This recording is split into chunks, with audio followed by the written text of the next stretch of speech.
बिस्मिल्लाहिर्रहमानिर्रहीम अस्सलाम वालेकुम welcome back to another video. आज चूँकि संडे है और संडे के रोज़ मुख्तलिफ जॉब्स के इश्तिहार आते रहते हैं, तो आज कुछ नई आने वाली जॉब्स जो कि MOD के अंदर आई है, मिनिस्ट्री ऑफ डिफेंस, उसके हवाले से थोड़ी सी बात करेंगे। लेकिन उससे पहले अगर आपको चैनल से फ़ायदा पहुँच रहा हो तो चैनल को सब्सक्राइब ज़रूर कीजिएगा। आज का अखबार मैंने खोला है जो कि है जंग ई पेपर। आज 28 जनवरी का इसको मैंने डाउनलोड भी किया, मैं आपको दिखाता हूँ। इसकी PDF मेरे पास मौजूद है। इन जॉब्स के बारे में मैं बात कर रहा था। ये MOD की जॉब्स जो आई हैं गवर्नमेंट ऑफ पाकिस्तान। ये जनाब रोज़नामा जंग है मेरे पास। मैं इसको थोड़ा सा जूम कर लेता हूँ इस एडवर्टाइजमेंट को। ये रही एडवर्टाइजमेंट हमारी, और इसके अंदर इसकी जो वेबसाइट है वो भी मैं आपको दिखाता हूँ। इसकी जो वेबसाइट है वो हमारे पास ये है, मिनिस्ट्री ऑफ डिफेंस की recruitments.com.pk। इसके ऊपर अभी एडवर्टाइजमेंट अपडेट नहीं हुई है क्योंकि आज संडे है और कल मंडे है। कल इंशाल्लाह इसके ऊपर भी एडवर्टाइजमेंट अपडेट हो जाएगी, या एडवर्टाइजमेंट वाले सेक्शन के अंदर आपको नज़र आ जाएगी। अब इसके अंदर मैं आपको ले आता हूँ जॉब्स की तरफ। तो ये मिनिस्ट्री ऑफ डिफेंस, सबसे पहले असिस्टेंट डायरेक्टर BS-17 की जॉब है, जिसके लिए आपको सेकंड क्लास या ग्रेड C मास्टर्स डिग्री चाहिए होगी, यानी 16 साल तालीम आपको चाहिए होगी। इसके लिए एज लिमिट उस ऊपर लिखा है कि age limit including 5 year general age relaxation. इसके अंदर 5 साल की एज रिलैक्सेशन शामिल है। कम से कम 22 साल और ज़्यादा से ज़्यादा 35 साल। 35 साल ही जनरल जो आम कैंडिडेट हैं उनकी एज लिमिट 35 साल ही है पर एज लिमिट। अगर 35 से हट के किसी ने क्लेम करनी है तो उसके लिए अलग से कंडीशंस होती हैं जो कि नीचे ऐड के अंदर मेंशन्ड होंगी। टोटल वैकेंसीज हैं असिस्टेंट डायरेक्टर की अपना ग्रेड 17 की 15, जिसके अंदर ओपन मेरिट और पंजाब सिंध अर्बन रूरल वगैरह की डिवीज़न आपके सामने है। अच्छा, इसकी ये जो जॉब्स हैं ये 1 डेढ़ साल पहले भी आई थी MOD की recruitments.com.pk। जब आप लोगों ने अप्लाई किया हो, अगर आप में से किसी ने, तो आपको मालूम ही होगा।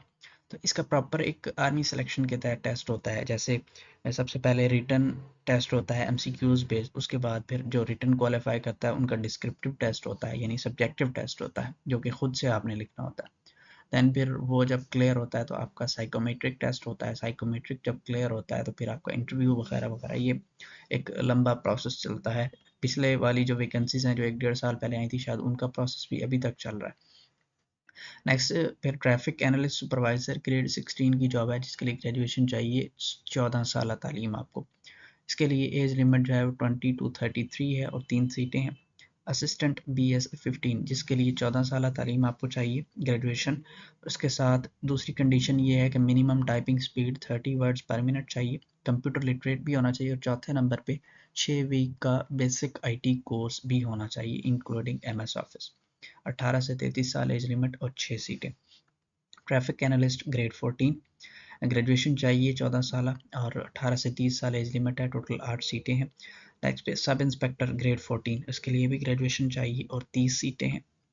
सिक्योरिटी सब इंस्पेक्टर, उसके लिए भी ग्रेजुएशन चाहिए, 5 सीटें हैं। Upper division clerk UDC, intermediate चाहिए with typing speed 40 words per minute, जो कि एक अच्छी खासी टाइपिंग स्पीड होती है। कंप्यूटर लिटरेट होना चाहिए, 3 वीक का बेसिक IT कोर्स होना चाहिए। UDC और LDC दोनों के लिए 3 वीक का बेसिक IT कोर्स चलेगा, और असिस्टेंट की पोस्ट के लिए 6 वीक का बेसिक IT कोर्स चाहिए होगा। UDC की 6 सीटें हैं और LDC की भी 6 सीटें हैं। ऑपरेटर स्पेशल के लिए आपको इंटरमीडिएट चाहिए होगी। अगर आपकी इंटरमीडिएट नहीं है, अगर आपकी मैट्रिक है, तो मैट्रिक के साथ 5 साल का एक्सपीरियंस चाहिए होगा। 16 सीटें हैं टोटल, ग्रेड 9 की जॉब है। टेक्निकल मॉनिटरिंग स्टाफ ग्रेड 9 की जॉब है, ग्रेजुएशन चाहिए होगी, 2 सीटें हैं। Security assistant sub inspector grade 9 की जॉब है, ग्रेजुएशन चाहिए होगी, 11 सीटें हैं। और सिक्योरिटी सुपरवाइजर ग्रेड 7 की जॉब है, इंटरमीडिएट चाहिए होगी और 9 सीटें हैं। इसकी जो लास्ट डेट है वो 12 फरवरी 2024 रखी गई है। और जो मैं एज लिमिट का आपको बता रहा था कि एज लिमिट जो है इसके अंदर रिलैक्सेशन शामिल है। अगर इससे हट के किसी ने रिलैक्सेशन क्लेम करनी है तो वो नीचे लिखा हुआ है कि 3 साल की जो है वो माइनॉरिटीज़ के लिए, जो जो बुद्धिस्ट कम्युनिटी है या दूसरी माइनॉरिटीज़ हैं, उनके लिए 3 साल की रिलैक्सेशन होगी, जो कि गिलगित बल्तिस्तान नॉर्दर्न एरियाज़ वगैरह से बिलोंग करते हैं। उसके अलावा वो कहते हैं कि 3 साल की in case of candidate belonging to Sindh rural and Balochistan for the post of BS-15 and above.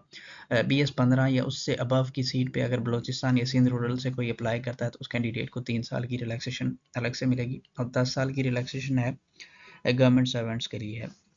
सो खैर, अगर आप में से कोई क्लेम करना चाहता हो कोई क्राइटेरिया पे, तो ये डिटेल्स उसके अंदर है। अच्छा जी, इसके अंदर जो फीस है, फीस भी होगी। और नीचे उन्होंने लिखा है कि the quota reserve for women minorities disables will be adhered to according to the government instructions वगैरह वगैरह। Persons with disabilities can apply for the post however वगैरह वगैरह, ये नीचे डिटेल लिखी हुई। नीचे वो चौथे नंबर पे लिखते हैं negative marking will apply in screening test at 0.25 mark for each wrong answer. So PPSC की तर्ज पे जिस तरीके से पेपर होता है कि गलत आंसर पे आपकी नेगेटिव मार्किंग भी होगी, एक गलत जवाब पे इशारिया 25 आपके मार्क्स कटेंगे। अब आपने अप्लाई किस तरीके से करना है? अप्लाई आप करेंगे जो मैंने आपको वेबसाइट दिखाई recruitments.com.pk से। इसके लिए फ़ीस जो है 2000 रुपये फ़ीस है ग्रेड 17 की जॉब के लिए, और ग्रेड 14 से 16 तक की पोस्टों के लिए 1500 रुपये फ़ीस है, और इसी तरीके से 1200 रुपये फ़ीस है ग्रेड 9 से 11 की सीटों के लिए, और फिर 850 है ग्रेड 7 की पोस्ट के लिए। इस पर यह होगा कि आप एक फ़ीस पे करके 2 सीटों पे भी अप्लाई कर सकते हैं। नीचे लिखा होगा, ये नीचे तीसरे नंबर पे लिखा है, by paying single fee a candidate may apply for 2 post of any group of post. ठीक है, सीरियल नंबर 2 से 4, 2, 3 और 4, उन पे अगर आप एक फ़ीस पे करते हैं तो आप इन तीनों में से किसी 2 सीटों पे अप्लाई कर सकते हैं। इसी तरीके से 5, 6, 7 और 9, 10, 11 इनमें आप 2 सीटों पे अप्लाई कर सकते हैं एक फ़ीस पे करके। ठीक है जी, तो लास्ट टाइम भी इसी तरीके से हुआ था, एक फ़ीस पे करके आप 2 सीटों पे अप्लाई कर सकते हैं, लेकिन ग्रुप उन्होंने बनाए हुए हैं, आप अपनी मर्ज़ी की पोस्ट सेलेक्ट नहीं कर सकते, इन ग्रुपों में से कोई सेलेक्ट करना पड़ेगा। 5, 6, 7, 9, 10, 11 इन 6 में से किसी 2 पे आप अप्लाई कर सकते हैं। और बाकी जो आपकी मज़ीद जो चीज़ें हैं, यानी रोल नंबर स्लिप वगैरह होती है या एसएमएस वगैरह होते हैं, वो आपको recruitments.com.pk जो इनकी वेबसाइट है वहाँ से मिलेंगे। एसएमएस पे कर देते हैं और जो रोल नंबर स्लिप है वो आपको वेबसाइट से मिलेगी। सो ये कुछ अपडेट्स थी। जॉब्स अच्छी हैं लेकिन फ़ीस थोड़ी ज़्यादा है, लेकिन अगर कोई अफोर्ड कर सकता हो तो ज़रूर करना चाहिए अप्लाई। अच्छी सीटें होती हैं और डिपार्टमेंट भी अच्छा है। सो उम्मीद है आपको ये वीडियो पसंद आई होगी। मिलते हैं इंशाल्लाह आपसे नेक्स्ट वीडियो में।